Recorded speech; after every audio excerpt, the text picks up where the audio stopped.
Praise the Lord. Welcome to Almighty Miracle Ministry program. Today I would like to talk on Matthew 6:31 to 33 verses. In that it says, we always think what we eat, what we drink, what we wear. These are the things that we think in this earth. But God says, seek ye first the kingdom of God and His righteousness, and all these things shall be added unto you. Nowadays we don't seek God. We always seek things of the world, like what we are going to wear tomorrow, or what we are going to drink today, or what we are going to wear for the next coming festival, or whatever we do. But my friends, seek the kingdom of God first. Seek Him first. Every day in the morning, try to read the Bible and pray every day in the morning. He will come to you, and all these things of the world will be added unto you. God gives all good things to you. Even before you ask, He will give you all the good things. So my dear friends, seek ye first the kingdom of God. Seek Him first in your daily lives, and all these things shall be added unto you. Praise the Lord. Praise the lord. సర్వశక్తుని యొక్క అద్భుత కార్యాన్ని కార్యక్రమానికి మరొకసారి మిమ్మల్ని అందరినీ ప్రేమపూర్వకంగా ఆహ్వానిస్తున్నాను. మీరు నాకు చేస్తున్న ఫోన్ కాల్స్ బట్టి దేవుడు మహిమగల కార్యాలు మీ జీవితంలో జరిగిస్తున్నట్టు బట్టి ఆయన ఆశ్చర్య కార్యాలు జరిగిస్తాడు. ఆయన అద్భుత కార్యాలు చేస్తాడు. మీరు విశ్వసిస్తే మీలో అపనమ్మిక అవిశ్వాసం ఉండకూడదు. దేవుని యొక్క శక్తిని మీరు విశ్వాసం ప్రతిరోజు అపనమ్మిక అవిశ్వాసం మా జీవితంలో ఉండకూడదు ప్రభు అని మీరు ప్రార్థన చేస్తే అప్పుడు దేవుడు మీలో విశ్వాసాన్ని జనించి విశ్వాసాన్ని కొనసాగించకుండా యేసు ప్రభు వైపు మీరు చూస్తూ మన యొక్క పందెంలో మనం పరిగెడుతూ ఉంటే దేవుడు మనతో ఉంటాడు. అటు కృప ఈ రోజు ఈ వాక్యం వినడం మీలో ఖచ్చితంగా దయచేస్తాడని నేను ఆశపడుతున్నాను. సంసోన్ గిద్యోని నింపితిరే, పరిశుద్ధ ఆత్మతో నింపుమయా. దేవా దేవా నీ ఆత్మతో నింపుమయా, అగ్ని అభిషేకం యువుమా. దేవ ఆత్మతో నింపుమా. దేవా దేవా ఈ క్షణమునే నింపుమయా. పరిశుద్ధ ఆత్మతో నింపితిరే, పరమయేసుని నింపితిరే, శిష్యులందరినీ నింపితివే, నన్ను ప్రేమ అభిషేకంతో నింపుమయా. దేవా దేవా ఈ క్షణమునే నింపుమయా, అగ్ని అభిషేకం ఇవ్వండి. దేవ ఆత్మతో నింపుమా. ప్రియులారా, నేటి వర్తమానం చాలా మంది పరిశుద్ధాత్మ శక్తిని పొందిన మనం కూడా ఒక్కొక్కసారి మన జీవితాల్లో ఉన్న పరిస్థితులు బట్టి భయాందోళనలతో నింపిపోతూ ఉంటాం. ఆ భయం అనేది ఎప్పుడు కూడా మనల్ని వెంటాడుతూ ఉంటుంది. నీ పరిశుద్ధాత్మ శక్తిని పొందుకుంటే, యెహోవా యందు భయభక్తులు కలిగి ఉంటే భయం అనేది నీ దగ్గరికి రాదు. భయం అనేది నీకు దూరం నుంచి పారిపోతుంది. అయితే ఒక మాట, దేవుని యందు భయభక్తులు కలిగి యెహోవా యందు భయభక్తులు గల వారి చుట్టూ వారి దూత కావులుండి వారిని రక్షిస్తుందని వాక్యం సెలవిచ్చినట్లు యేసు ప్రభువారు కూడా తన యందు భయభక్తులు గల వారి చుట్టూ ఆయన కృప ఎప్పుడు ఆవరించి వెన్నంటి నీతో ఆయన సంచారం చేస్తారు. ఈ భయం పారదోడానికి ముఖ్యంగా కారణం యేసు ప్రభు యొక్క వాక్యాన్ని మీరు బాగా చదవాలి. ద వర్డ్ ఆఫ్ గాడ్, దేవుని యొక్క వాక్యం నీలో ఉండాలి. ఎదుట పాపం చేయకుండా నీ వాక్యం నాలో ఉంచమని నువ్వు అడగాలి. ప్రభు యొక్క వాక్యం ఎప్పుడైతే నువ్వు ధ్యానించి చదువుతున్నావో నువ్వు పాపమునకు దూరంగా ఉంటావు. పరిశుద్ధాత్మ నిన్ను హెచ్చరిస్తూ ఉంటాడు, నువ్వు చేస్తుంది పాపం, చాలా జాగ్రత్తగా ఉండాలి సుమా అని ఆయన నీతో ఉంటాడు. మరొకసారి నువ్వు గ్రహించాల్సిన విషయం అంటే యేసు ప్రభు రక్తంలో నువ్వు కనగబడ్డావు. ఆయన నీ గురించి చనిపోయారు. ఆయన ఒళ్ళంతా రక్తశక్తం అయిపోయింది. 33.5 సంవత్సరాల్లోనే ఆయన మనల్ని విడిచి వెళ్ళిపోయారు. మరి ఈరోజు కార్యక్రమం చూస్తే నీవు నేను ఒకవేళ 50, 60 సంవత్సరాలు, 40 సంవత్సరాలు ఉన్నాము, కానీ దేవుడు మనకి ఇంత ఆయుష్ ఇచ్చాడు. కానీ ఆయన వెరీ యంగ్ ఏజ్లో 33 ఇయర్స్లోనే పరమందుకి వెళ్ళిపోయారు. ఈ ఆదరణకర్త మీ దగ్గరికి వచ్చినప్పుడు, దేవుని యొక్క వాక్యం మీలో నిలిచినప్పుడు, పరిశుద్ధ ఆత్మశక్తిని నువ్వు పొందుకున్నప్పుడు, దేవుని యొక్క రక్తంతో నువ్వు కడగబడినప్పుడు ప్రతి పాపము దూరం అయిపోతుంది. భయం నిన్ను విడిచి వెళ్ళిపోతుంది. ఇంకా ముఖ్యమైన ఇక్కడ విషయం గ్రహించవలసింది ఏమిటంటే, యేసు ప్రభువారు ఈ లోకంలో సంచారం చేస్తున్నప్పుడు శిష్యులందరితో ఒకసారి పడవలో వెళ్తున్నప్పుడు తుఫాను వచ్చింది. తుఫాను గద్దించి యేసు ప్రభువారు ఇదంతా మీకు తెలుసు. కానీ అక్కడ తుఫాను గద్దించి ఆ బయట నుంచి చూసినప్పుడు వాళ్ళు ఆశ్చర్యపోయారు, ఈయన ఎట్టివాడు అని. అలాగే నీ జీవితంలో తుఫాన్లు వచ్చినప్పుడు, భయం వచ్చినప్పుడు ప్రభువును స్మరించుకో. యేసు నామం గొప్పది. యేసు నామము జయం జయం, సాతాన్ శక్తులు లయం లయం అంటాడు. యేసు నామములో అద్భుతం ఉంది, యేసు వాక్యములో అద్భుతం ఉంది, పరిశుద్ధాత్మలో అద్భుతం ఉంది, ఆయన రక్తంలో అద్భుతం ఉంది. ఈ 4 సూత్రములు మనం ఎప్పుడు గమనించి దేవుని యందు మనం భయభక్తులు కలిగి ఉండాలి. నీవు దేవునికి భయపడుతున్నావా? ఎవరికి భయపడుతున్నావు? సాతాను భయపెడతాడు, జబ్బులు తీసుకొస్తాడు, ఆర్థిక పరిస్థితులు తీసుకొస్తాడు, ఎటెల్లలో తెలియని పరిస్థితి. కానీ ఆశ్చర్యంగా ఆయన అద్భుతం చేసి నిన్ను ఆ సమస్య నుంచి బయటపడతాడు. అర్ధరాత్రి పూట చాలా భయంకరంగా హాస్పిటల్కి వెళ్ళాలా, లేకపోతే కడుపు నొప్పితో బాధపడుతుంది, ఏం చేయాలో తెలియని పరిస్థితుల్లో ఫస్ట్ మనం ఆలోచించింది హాస్పిటల్కి వెళ్తాం అనుకుంటాం, కానీ మనం డాక్టర్ జీసస్ని ముందు సంప్రదించాలి. ఎప్పుడైతే డాక్టర్ యేసుప్రభు గారు మనం సంప్రదించామో భయంకరమైన ఆ స్థితి నుండి ఆయన బయటికి రప్పించి గొప్ప ఘోరం జరుగుతున్న విపత్తు నుండి సింపుల్గా ఆయన మనల్ని తప్పించి ఆయన రూట్లో తీసుకున్నాడు. నీ మార్గము ఆయన వర్ధిల్ల చేస్తాడే, నీవు అప్పగించుకో ఆయనకి, నువ్వు ఆయనతో ఉండు. ఆయన ప్రతి డాగు, ప్రతి ఒక్క మచ్చ తుడిచివేస్తాడు. యేసుప్రభు వారు జీవించే ఆ రోజుల్లో ఉన్నటువంటి ఈ భయం నుంచి ఈ విడుదల చేయడానికి ఎన్నో మార్లు విశ్వాసం ఉంచండి. విశ్వాసం ఉంటే అద్భుతాలు జరుగుతాయి. చాలాసార్లు మనం భయపడతా ఉంటాం, కానీ పరిశుద్ధాత్మ శక్తిని పొందిన బిడ్డలు ధైర్యంగా నిలబడతారు జీవితంలో. ఇక్కడ ఒక మాట ఉంది, దేవుడు యోహాను సువార్త పత్రికలో మాట చెప్పాడు, నేను వేదోక ఆదరణకర్తని మీకు పంపిస్తాను, మీరు ఒంటరిగా లేరు, ఆయన జరిగిన సంగతులు మీకు బోధిస్తాడన్నారు, మీకు స్థలం సిద్ధపరుస్తూ వెళ్తున్నాను, నేనుండే స్థలంలో మీరు ఉంటారన్నారు, నీతిమంతుడు కలుగు ఆపదలు అనేకములు అయినా దేవుడు వాటన్నిటి నుంచి వాడిని విడుదల చేస్తాడు. దేవుని యందు విశ్వాసం ఉంచండి. విశ్వాసములో ఉంటే మనం దేవుని యొక్క శక్తి మనతో ఉండి అనేక అద్భుతాలు మన జీవితంలో జరిగి మనం ముందుకు వెళ్తాం. విశ్వాసం లేకుండా దేవునికి ఇష్టడేయుడు కూడా అసాధ్యమే అంటారు. ఇక్కడ ఒక చిన్న కథల రూపంలో మనం వింటాం, కానీ యేసుప్రభు వారు మీరు ఇంకానూ అవివేకులే ఉన్నారా, ఇంకా భయపడుతున్నారా, ఇంకా మీలో విశ్వాసం లేదా, నేను మీతో కొన్నాను, నావలో నేను ఉన్నాను కదా, నేను మీతో ఉంటున్నాను కదా అని కూడా ఆ విశ్వాసం వాళ్ళలో లేదని దెబ్బలాడతారు ఆయన వాళ్ళతో. ఇంకా మూడులారా అన్నట్టుగా, మరి విశ్వాసం లేని మూర్ఖతరం వారులారా అన్నట్టుగా ఆయన ఆ నావలో ఆయన పడుకొని ఉన్నారు కదా, ఆయన నడుస్తున్నారు, ఆయన మనతో ఉన్నారనే ఆ యొక్క అనుభవం నీకు ఎలా కలుగుతుంది? నీ must filled by the Holy Spirit. ఆ పరిశుద్ధాత్మ నీలోకి వచ్చినప్పుడు, నీవు ఆయనలో ఉన్నప్పుడు, నీలో శక్తి ఉదయించినప్పుడు దేవుని యొక్క చిత్తములో నువ్వు అమర్చబడతావు. ఆ చిత్తము నువ్వు గమనించి అది గ్రహించి ఆ పరిశుద్ధాత్మను నువ్వు పొందుకోగలిగితే నీ జీవితంలో అద్భుతం జరుగుతుంది.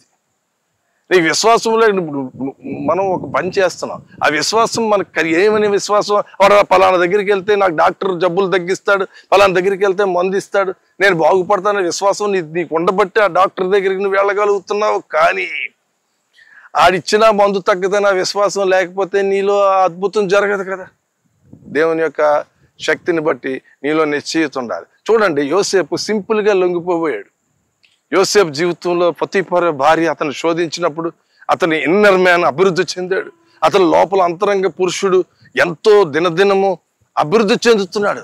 అతను చేసిన ప్రార్థన, అతను మోకాళ్ళు చేసి కనిపెట్టి దేవుని దగ్గర ప్రార్థన అతని శోధన నుంచి విడుదల చేసింది, అతన్ని రక్షించారు. శోధనకు లొంగలేదు, ఆయన నిలబడగలిగాడు. అలాగే దావీదు చేసిన ప్రార్థనలు అతను చిన్న నుంచి కూడా ఆయనపై అభిషేకం ఉండడం వల్ల, అక్కడ చూడండి, దురాత్మ ఆయన మీదకి వచ్చినప్పుడు సౌలు దగ్గరికి అతను సితారా చమత్కారంగా వాయించేవాడు ఎవరని రాజ్యంలో ప్రకటన చేసినప్పుడు అతను ఆ సితారా వాయించినప్పుడు దురాత్మలు వెళ్ళిపోయింది. ఎందుకు వెళ్ళిపోయిందంటే ఆయన మీద ఉన్న అభిషేకము, దేవుడు ఆయనతో ఉన్నటువంటి ఆయా సమయాల్లో ఆ గొప్ప అద్భుతాలు జరిగాయి అక్కడ. కనుక ఇక్కడ విషయంలో మరి అలా తీసుకొని మీరు వస్తే దానియేలు గ్రంథంలో షద్రకు మేషకు అబేద్నెగో అనే వారు ఉన్నారు. వాళ్ళు ఇన్నర్ మ్యాన్ అంటే లోపల అంతరంగ పురుషుడు ఎప్పుడు బలపరచబడినాడు. వారు ఒకటి విగ్రహాన్ని చేసి మొక్కండి, మీరు మొక్కవండి, మేము ఆ విగ్రహానికి సాగిలిపడి మొక్కమంటే నూరంతల వేడిగా అగ్నిగుండం తయారు చేసి వాళ్ళు విసిరివేసినట్టు మనం చదివాం. ఆ రోజుల్లో అటువంటి అగ్నిగుండంలో వేసినా సరే దేవుడు వచ్చి వాళ్ళు రక్షించి 4వ వాని దూత దేవదూత స్వరూపంలో ఉందని రాజుగారు వచ్చి అడగడం, ఇదంతా మీకు ఈ యొక్క బైబిల్లో ఉన్నటువంటి మరి ఒక కథ అనకూడదు, జరిగిన మరి ఉపమానములు, అవి కరెక్ట్గా జరిగిన సంఘటనలు. ఆ సమయంలో ఒకవేళ ఆయన రక్షింపకపోయినను మేము మీ ఆ విగ్రహానికి మొక్కమన్నారు. అటువంటి రక్షింపకపోయినాను అని నిలబడ్డారే, అటువంటి విశ్వాసము ఈ వాక్యమున నీలో నాలో ఉండాలి. ఈరోజు అగ్నిగుండంలో నువ్వు ఉన్నట్టు ఫర్నెస్లో ఉన్నట్టు చుట్టూ నిన్ను ఆ సమస్యలు చుట్టుముట్టేస్తాయి. ఏంటి ప్రభు ఈ బాధ, ఏంటి నాయన ఈ బాధ అని నువ్వు ఆలోచిస్తావు. అటువంటి సమయాల్లో సాతాను నేను శోధించినప్పుడు నువ్వు ఒక్కసారి మోకరించి నువ్వు ప్రార్థన చేసుకొని ప్రభువా అని నువ్వు ఆయన స్మరిస్తే నీకు ఆ శోధన వెళ్ళిపోదు. ఈరోజు అటువంటి అగ్నిగుండ శ్రమలు వస్తాయి. కానీ వచ్చినప్పుడు నువ్వు భయపడద్దు, ఎప్పుడు కూడా భయపడద్దు. మోకరించి ప్రార్థన చేయి. దేవుడు అద్భుతం నీ జీవితంలో తప్పకుండా విశ్వాసంతో ప్రార్థించు. మరి విశ్వాసము నీలో చూస్తున్నారు ఆయన. నీలో విశ్వాసము జనిస్తుందా లేదా చూసా. ఆ విశ్వాసము దేవుడు ఉన్నాడులే, నాకు సాయం చేస్తాడులే, నేను ఎప్పటికైనా బయటకు పడిపోతానన్న విశ్వాసం. ఈ విశ్వాసం కోల్పోయడానికి చాలా మంది ఈరోజు విశ్వాసం లేక అసలు ఈ విశ్వాసం అనేది ఎందుకు వస్తుందంటే నువ్వు సమయం దేవుడికి ఎక్కువ ఇవ్వట్లా, టైంపాస్ చేస్తున్నారు. మీరు కాసేపు సినిమా చూస్తారు, టీవీ చూస్తారు, సీరియల్స్ చూస్తారు, కానీ అది ఎందుకు పనికిరాని సమయం. అది దానిలో నీకు ఏం ఉండదు, నీ మనసుకు నెమ్మది రాదు. నువ్వు పాట పాడుకొని కీర్తన పాడి ప్రార్థన చేసి స్తుతిస్తే నీ మనసుకి నెమ్మది ఉంటుంది. దేవదూతలు నీ చుట్టూ కంచె కావులుగా ఉంటారు. డిప్రెస్ అయిపోయాడు యోబు గ్రంథంలో చూస్తుంటే డిప్రెస్ అయ్యాడు. చివరికి భార్య వచ్చి తిట్టింది. ఒకవేళ ఈ ప్రోగ్రాం చూస్తున్న నీవు అప్పులైపోయావు, మనిషి మట్టుకున్నావు, బాగా తింటావు, తిరుగుతావు, తాగుతావు, అన్నీ చేస్తావు, కానీ నీకు బుద్ధి లేదా, నీకు జ్ఞానం లేదా. ఒకవేళ నీ వైఫ్ నిన్ను బంగారం లేదు, చుట్టుపక్కల అందరూ బంగారం కొనుక్కున్నారు, నాకు ఒక్కటి కొనలించలేదు, ఏమిటి నీ బ్రతుకు, ఎంత ఉద్యోగం చేస్తారు, అప్పటికే కట్టి ఒకవేళ అలా అంటున్నారేమో. నిన్ను ఒకవేళ నువ్వు కుంగిపోయి దానికి అయ్యో నేను బాధ ఎలా అయిపోయింది, నేను ఆర్థిక ఇబ్బందుల్లో ఇరికిపోయాను, సొంత భార్య నన్ను దూషిస్తుందని యోబు భక్తుడికి చెప్పి అక్కడ అన్నట్లు అలాగే నువ్వు ఒకవేళ ఆలోచిస్తున్నావేమో. ఇక ఎందుకు ఈ బ్రతుకని చెప్పి ఒక్క భార్య వల్ల ఒక ఎగ్జాంపుల్ చూసా. ఆవిడ మాటల వల్ల ఒక అతను ఆత్మహత్య చేసుకొని చనిపోయాడు. ఆ కుటుంబ సభ్యులు ఫోన్ చేసి చెప్పారు. ఏమనుకున్నారో ఏమైందో అతను వెళ్ళిపోయాడు. కానీ ఈ భార్య దుఃఖంతోనే అయ్యో అనవసరంగా అతను మాట అని అతను ప్రాణాలు కోల్పోయాడని ఆ తర్వాత ఆవిడ రియలైజేషన్ వచ్చిందో లేదో అది దేవుడు. కానీ నీ మాటలు కత్తిపోటు వంటి మాటలు, నీ హృదయం మార్చుకోండి. ఇర్మియా గ్రంథంలో మాట ఉంది, హృదయానికి కుష్టి అంటాడు. నీ హృదయం తలుపులు తెరవాలి. హృదయం శుద్ధి గలవారు ధన్యులు, వారు దేవుని చూస్తారంటారు. నీ నోటి మాటలు ఎలా ఉన్నాయి? నీ నోటి మాటలు యథార్థమైనచో ఆయన ఆదుకొనును, ఆయనే రక్షించును అన్నాడు. ఈ నోటి మాట హృదయ ధ్యానం ఎలా ఉంది ప్రభు దగ్గర? కల్మషం లేని హృదయంతో ఉన్నాము. ఇట్లాంటి మాటలన్నీ భార్యలో ఒకవేళ దయచేసి ఈ ప్రోగ్రామ్ చూస్తున్న ఒక వ్యక్తి, నేను ప్రార్థన చేసుకొని వచ్చి మోకరించి ప్రార్థన చేశాను, అతను చాలా బాధపడుతున్నాడు ఈ ప్రోగ్రాం చూస్తూ. ఒకవేళ నీ భార్య నిన్నంటే, ఒకవేళ నీ భార్యని నువ్వు దూషిస్తుంటే, కట్టాలు తేలేదని ఈరోజు గొడవలు ఏవేవో మాటలు, ఇవన్నీ కూడా శాశ్వతమైనది కాదు. శాశ్వతమైన రాజ్యం యేసు ప్రభు రాజ్యం. ఆయన దగ్గర ఇవేం ఉండవు, కన్నీరు ఉండదు, కష్టం ఉండదు, బాధ ఉండదు, బంగారం ఉండదు, డబ్బు ఉండదు. ఏం ఏమి పట్టుకొని వెళ్ళాము, ఏమి మన దగ్గర ఏమి తీసుకొని వెళ్ళాం. అక్కడి నుంచి మళ్ళీ మనం పట్టుకొని వెళ్ళాం. కేవలం దేవుని యొక్క ఆత్మ మళ్ళీ ఆయన దగ్గరికి వెళ్ళిపోతుంది.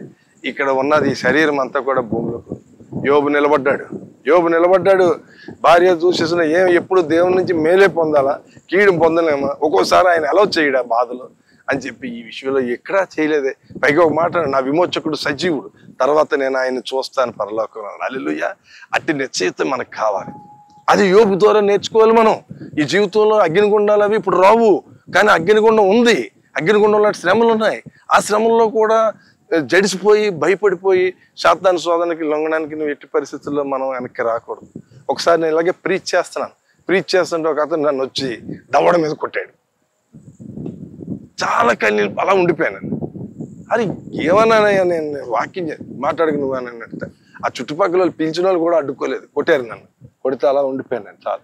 అప్పుడు వాళ్ళు వచ్చి అతను ఏమన్నాడు, అతను ప్రభు గురించి మంచి చెప్తాడు, అతను ఎందుకు కొట్టామని చెప్పి వాళ్ళు తీసుకొని వెళ్ళారు. కానీ నేను ఆపలే, వాక్యం ప్రసారం చేసి వచ్చేసాను. ఆ రోజు ఆడు కొట్టాడని చెప్పి మనం వాక్యం ఆపేసామా, లేదా దెబ్బలు తిన మిగతా దేవుడే కాపాడాడు, దేవుడే నీకు ఆశ్రయంగా ఉంటాడు. ఆయన పిశాచి పూర్ణ బలము నాపై పెనుగులాడ జడియను, నశించు శత్రు గణము వైరి ఆయన ఆజ్ఞ వలన మడియును.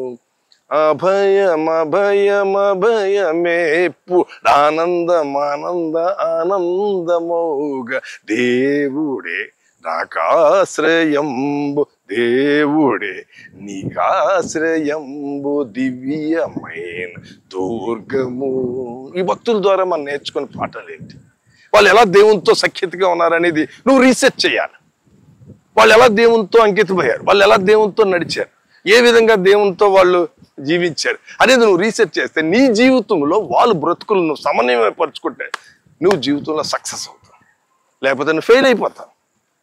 నీకు ఫెయిల్ కావాలా, సక్సెస్ కావాలా?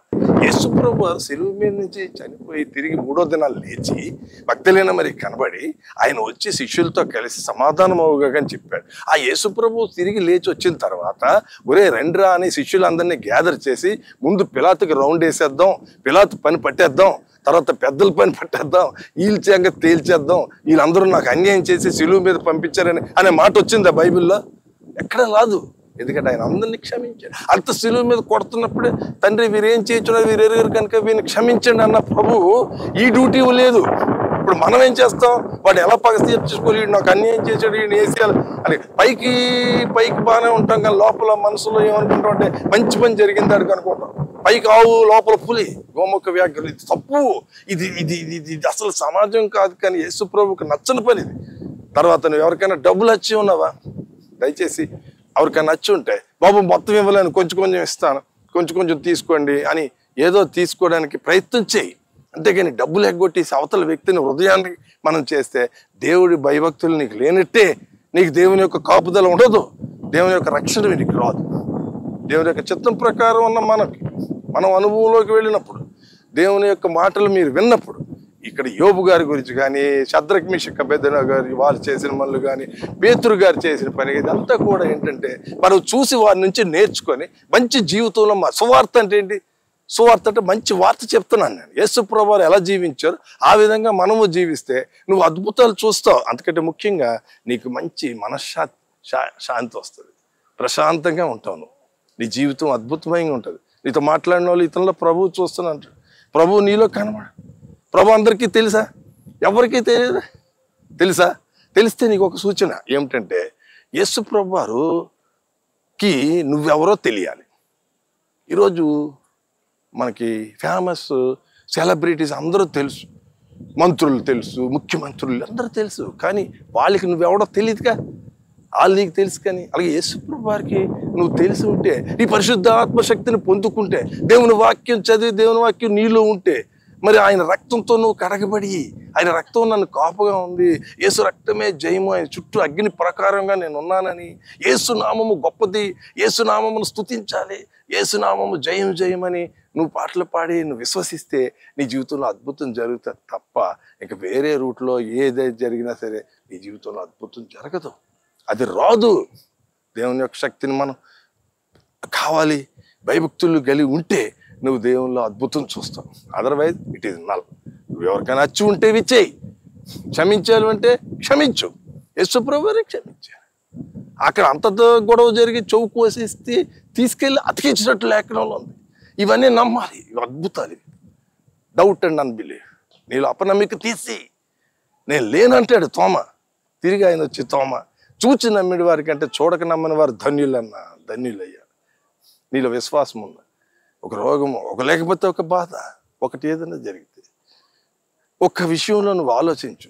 ఏ రాత్రో ఏ సమయమో నీకు తెలియదు, కానీ అర్ధాంతరంగా సడన్గా మనం మరణంలోకి వెళ్ళచ్చు. ట్యాబ్లెట్కి ఎక్స్పైర్ ఉంది, డేట్ ఎక్స్పైర్ అయిపోతే నీ జీవితంలో ఏదో సమయంలో నువ్వు వెళ్ళిపోతావు. దేవుడి దగ్గర ఒకటి చేరి నువ్వు వెళ్ళినప్పుడు, ప్రభు దగ్గర నువ్వు మాట్లాడినప్పుడు, నా కొరకు ఏం చేసావు నిన్ను అడగడా? నా కొరకు ఎన్ని కొన్నావు నన్ను అడుగుతాడు. నా కొరకు ఏ బ్యాంక్ బ్యాలెన్స్ ఉంచావు అంటాడు. లేకపోతే నా కొరకు ఎన్ని ఇల్లులు కట్టావు అంటాడు. లేకపోతే నాకు ఎన్ని కార్లు కొన్నావు అంటాడు. లేకపోతే నా కొరకు ఎంత డబ్బు నాకు. నీ పేదలకి సాయం చేస్తే, నువ్వు పేదల్ని ధన్యులుగా వాళ్ళని భావించి వాళ్ళ యొక్క కష్టాల్లో నువ్వు ఆదుకుంటే నువ్వు పరలోకంలో ధనం దాచినట్టే. ఏం పట్టుకెళ్ళరే, ఏం పట్టుకెళ్ళరు. చాలా ఫేమస్ వాళ్ళు నేను చూస్తున్నాను, చాలా ఫేమస్. రకరకాల విషయాలు, చివరికి రకరకాల జబ్బులతో డబ్బులన్నీ హాస్పిటల్ చేసి, అంటే నేను ఎవరిని విమర్శించట్లా, హాస్పిటల్ పాలైపోయి లేకపోతే కోర్టులో అమౌంట్ ఇచ్చి ఆ కోర్టులోకి ఆ డబ్బులన్నీ ఖర్చు పెట్టేసేసి డాక్టర్స్కి డబ్బు డబ్బు డబ్బు పెట్టేసేసి వేస్ట్ చేసి ఈ డబ్బు అంతా ఇహలోక ధనం అంతా దొరికినట్టు. అందుకే నేడైనాను రేపైనాను ఒకనొక పట్టణానికి వెళ్ళి డబ్బు సంపాదించి లాభం చెప్పుకోని వారులారా రేపేమో మీకు తెలియదు. మీ ప్రాణం ఏపాటిది ఇంతలో కనబడి అంతలో మాయమైపోయే ఆవిరిలో. ఒక అతను నాకు తెలిసిన అతను చాలా డబ్బులు సంపాదించాడు, ఎక్కడెక్కడికో తిరిగాడు, చేశాడు. చివరికి ఆయన క్యాన్సర్ వచ్చి ఈ డబ్బంతా దానికి వ్యయం చేసి మరణించేశాడు. దేవుడి కొరకు ఏం తీసుకెళ్ళి అతను దేవుడి దగ్గరికి వెళ్ళి అడుగు నిలబడచ్చు, నువ్వేం తెచ్చావు నా గురించి, ఒక ఆత్మన రక్షించావు, అంటే మీటింగ్స్కి ఏమైనా డబ్బులు ఇచ్చావా, లేకపోతే దైవజనులకు ఏమైనా సాయం చేసావా, 10 మంది 70 మంది భోజనం చేస్తానంటే ఏమైనా పెట్టావా నువ్వు? అది చేస్తే పరలోకంలో ధనం కూర్చుకుంటారు, కానీ ఈ లోకంలో ఏది మనతో కూడా రాదు. ఏ క్షణమో ఏ నిమిషమో మనకి తెలియదు. అది మనం గ్రహించేటట్లు అటు కృపలో ప్రభు ఇవ్వాలి అంటే నీలో వాక్యం నిలిచి ఉండాలి, ఆయన రక్తం నీ తల మీద ప్రోక్షించబడి ఉండాలి, ఆయన నామం నీ నోటి వెంట ప్రతిసారి బయటకు వస్తూ ఉండాలి. ఆ విధంగా దేవునికి డబ్బు అవసరం లేదు. ఆయనకి ఒక మాట, మీ బోధకుడు పన్ను చెల్లించడంటే తనలో తను నవ్వుకొని మొట్టమొదటి వచ్చి చేప తీసుకురా పేతురు అంటే ఆయన వెళ్ళి చేపను తీసి పన్ను కట్టి, ఇదే పేతురు నేను నడుస్తాను ప్రభు అన్నాడు. నడు అన్నాడు ఆయన, నడమన్నాడు. నడమంటే సగం దూరం నడిచి వచ్చి మధ్యలో మురుగుతున్నాను ప్రభు కనికరించాను అంటే ఏంటనమాట. ఆయనలో నేను లాస్ట్ క్యాసెట్లో చెప్పాను, 2 మనుషులు ఉంటారని. అంతరంగ పురుషుడు, బాహ్య పురుషుడు. బాహ్య పురుషుడు దినదినము కృషిస్తుంటాడు, అంతరంగ పురుషుడు నూతన పరచబడతా ఉంటాడు. చూడడానికి మనం మరి ప్రార్థనకి వెళ్ళినప్పుడు ఒక భక్తుడు రాసాడు, ప్రార్థనలోకి వెళ్ళినప్పుడు పిల్లిలా వెళ్తాడట, అట్నుంచి వచ్చినప్పుడు సింహంలా వస్తాడట బయటికి. ఎందుకని ఆయన అభిషేకం మీ మీద నిలిచి ఉంటుంది, ఆయన అభిషేకం మీ మీద ఉంటుంది కనుక నీవెప్పుడు కూడా తొట్టుపడవు, ఆయన నీతో ఉంటాడు. అదే ప్రభువుకి కావాల్సింది ఏంటంటే ఆయన సహవాసం నువ్వు కలిగి ఉండాలి, ఆయనతో జీవితం పంచుకొని ఉండాలి. అదేవిధంగా ఆయన అభిషేకం దావీదు మీద ఉంది కనుక అన్ని అద్భుతాలు చేయగలిగాడు, గొలియాతుని ఎదుర్కొని కొట్టేయగలిగాడు. సంసోను కూడా ఎంత మంచి ప్రవక్తగా చలామణి. లాస్ట్లో అతను ఒక్కసారి నన్ను జ్ఞాపం చేసుకున్నాడు, ప్రభు విడిచిపెట్టలే. ఆయన ఎన్ని చేసినా సరే ఎంచుకోబడిన పాత్ర, ఇశ్రాయేలుకి న్యాయాధిపతికి పాత్ర కనుక దేవుడు లాస్ట్ మినిట్లో కూడా ఆయన్ని లిఫ్టప్ ఇచ్చి కార్యం చేసేసుకున్నారు ఆయన పని. కనుక ఈరోజు నువ్వు నేను దినములు చెడ్డవి, బాగోలే పరిస్థితులు, ఈ పరిస్థితుల్లో నువ్వు దేవుని ఆత్మను పొంది ఆయన రక్తంతో కడగబడి ఆయన వాక్యంతో నింపబడి ఆయన నామంతో నువ్వు ప్రకటన చేసుకుంటూ సాగిపోతే ఆయన గొప్ప మరి నిన్ను ఆశీర్వదిస్తాడు. నేను ఒక చిన్న సంఘటన చెప్పి ముగిస్తాను. నేను కాలేజ్ చదువుకున్న రోజుల్లో బాగా యవనస్తుడు. అప్పుడు నేను కాలేజ్ చదువు రోజుల్లో నాకు బస్ పాస్ కొనుక్కున్నాను. బస్ పాస్లో ఒక పాట రాసుకొని మరి నేను ఉంచుకున్నాను పాస్. నా బస్ పాస్ పోయింది, చాలా బాధపడ్డాను. బస్సుకు డబ్బులు లేవు, నాన్నగారు తిడతారు, గడ్డు రోజులు, ఫీజులు కట్టాలి, చాలా కష్టంలో చదువుకున్నాం, డిగ్రీ చదువుతున్నాను, బీఎస్సీ చదువుతున్నాను. ఆ టైంలో ప్రార్థన చేసుకున్నాను, దేవా బస్ పాస్ దొరికితే బాగున్నా. ఫస్ట్ డే కట్టాను, మళ్ళీ 600 ఎవరు ఇస్తారన్నా కానీ ప్రార్థించుంటే. ఒకసారి నేను కాలేజీకి వెళ్ళిపోతే ఎవరో ఒక మొబైల్ స్క్వాడ్ అని వచ్చి, చెకింగ్ స్క్వాడ్ వాళ్ళు వచ్చి పలానా డేవిడ్ రాజు అని ఎవరో అని అడిగారట కాలేజీకి వచ్చి. అంటే అప్పుడు వాళ్ళు ఇవాళ వెళ్ళిపోయారండి, మధ్యాహ్నం డిగ్రీ చదువుతున్నాడు, అతను బస్ పాస్ మాకు దొరికింది, అతన్ని ఆర్టీసీ కాంప్లెక్స్కి వచ్చి తీసుకోండి, 3rd ఫ్లోర్లో ఉంటాం మేము అని అన్నారు. సరే అని అమ్మయ్య దొరికింది బాబు ప్రార్థన అన్నాడు. పరిగెట్టుకి వెళ్తే అప్పుడు వాళ్ళు ఆ 2 ఆఫీసర్స్ కూర్చొని నీ పేరు ఏంటి బాబు అంటే డేవిడ్ రాజు అన్నాడు. బస్ పాస్లో డబ్బులు ఎంత పెట్టుకున్నావు అన్నాడు. అంటే చెక్కింగ్ అనమాట, నాది కాదేమో, 70 రూపాయలు సార్. సరే అంతా బాగుంది, ఈ పాట ఎవరు రాశారు అన్నాడు. ఈ పాట ఒకరు రాశారండి భక్తులు. నువ్వు కవి అనండి. నేను కవి కాదండి, వాళ్ళు అన్యులు, ప్రభు గురించి తెలియదు, నేను కవి కాదండి. అప్పుడు అతను అన్నాడు నాతోటి, ఈ పాట రాసిన అతను బాగానే ఉంది, నువ్వు కవి కాదంటున్నావు, ఒక చరణం పాడి వినిపించి నీ పాస్ ఇచ్చేస్తావు అన్నాడు. సరే సరే పాస్ చేసి ఆ పాట ఏంటంటే, ధనమే శాశ్వం అనుచు సుఖమే స్వర్గం అనుచు తండ్రిని వీడితి, ధరణి భోగములల్లా బ్రతుకు ధ్వంసము చేయ దేవాని రీతి దేహి అని నీ వైపు చేతులెత్తిన నాకు దారిని చూపుము, మార్గము చూపుము ఇంటికి నా తండ్రి ఇంటికి, మాధుర్య ప్రేమ ప్రపంచము చూపించు. వాళ్ళు చాలా ఆనందపడ్డారు. ఆయన పేరు వెంకటేశ్వర తాతయ్య నాయుడు అని. వాళ్ళు చాలా ఆనందపడి, ఈ వయసులో నువ్వు ప్రభువుని తెలుసుకున్నావయ్యా, మాకు చాలా ఆనందంగా ఉందయ్యా. ఇలాంటి కుర్రోళ్ళు ఇప్పుడు ఈ డిగ్రీ చదువుతున్న కుర్రోళ్ళు ఇలా లేరయ్యా. సిగరెట్లు, మద్యపానం సేవిస్తూ రకరకాల అలవాట్లలో ఉన్నారయ్యా. నువ్వు ఈ పాటలు పాడుకుంటూ ధ్యానిస్తూ కళాశాలలో చదువుకున్నావు, మాకు చాలా సంతోషం వేసిందయ్యా. ఇదిగో నేను ఇంకో 200 నీకు ఎక్స్ట్రా ఇస్తుంటే, నాకు వద్దు సార్ డబ్బులు, నా పాస నాకు ఇచ్చేశారు, నా పాట విన్నారు, నాకు ఈ పాట ఇష్టం అండి, ఈ పాట చాలా ఇష్టం అండి. ఆ పాట తర్వాత ఈ పాటలాగే ఇంకో పాట ఏమన్నా ఉందా అన్నాను. చాలా పాటలు ఉన్నాయి సార్, ప్రభువు గొప్పవారు, ఆ పాటలు పాడుకుంటే నాకు మనసు ఆనందం వస్తుంది సార్. దేవుని యొక్క అనుగ్రహంలో ఆయన ఆత్మతో నేను నింపబడతాంటే, ఓహ్ సూపర్ డేవిడ్ రాజ్, నువ్వు చాలా పైకి వస్తావు, నువ్వు దేవుడి గురించి వాడబడతావు, నువ్వు దేవుడి విషయాలు అన్నీ చెప్తావు, నాకు తెలిసిపోయింది. అది మాకు సంతోషం. వెళ్ళిరా అని ప్రార్థన చేయన్నారు, చేసి వచ్చేసాను. అంటే నేను కాలేజీ చదువుతున్న రోజుల్లోనే ఒక సాక్షిగా ఇది నా జీవితంలో జరిగింది. మరి ఈరోజు కాలేజీ చదువుతున్న మీరు కానీ, యువకులు కానీ, మీరు ఎప్పుడైనా అలాగా ఇతరుల ద్వారా సాక్ష్యం పొందారా? మీరు దేవునిలో నివసిస్తున్నారా? దేవునిలో ఉన్నారా? అటువంటి ఇబ్బందుల మధ్య ఉన్న నన్ను ఎన్నో ఇరుకులోంచి విశాలత ఇచ్చాడు ఆయన, బాధల్లోంచి నెమ్మది ఇచ్చాడు ఆయన, కష్టంలోంచి బయటికి తీసుకొచ్చాడు. ఏదో ఒక సమయం నీది నాది కాదు, ప్రభువు మనల్ని యెహోవా యందు భయభక్తులు గలవారి చుట్టూ ఆయన దూత కావాలని రక్షిస్తుంది. భయభక్తులు కలిగి ఉండు, దేవునికి భయపడు, మనుషులకు కాదు. దేవుడు ఏమన్నాడు? నీ యొక్క ఆత్మ నరకములో వేయవాడికి భయపడండి, శరీరానికి కాదు. అట్టి కృప దేవుడు మీకు ఇచ్చారని ప్రార్థన.